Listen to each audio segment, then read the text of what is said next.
An Indian engineer was visiting the US for a summit when the president decided to show off.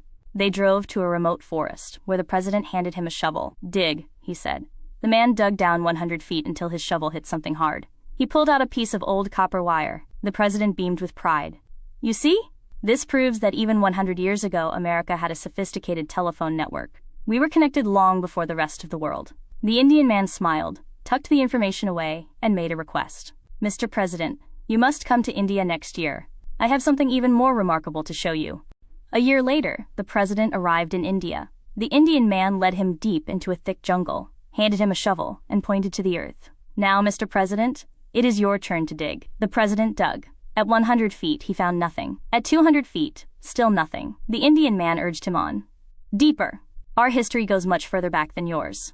Sweating and exhausted, the president reached a depth of 400 feet. He scraped at the dirt, sifted through the rocks, and cleared the floor of the pit. He looked up, shouting, "There's absolutely nothing down here. No wires, no pipes, nothing." The Indian man leaned over the edge of the massive pit, looking down at the confused president. He folded his arms and gave a satisfied nod.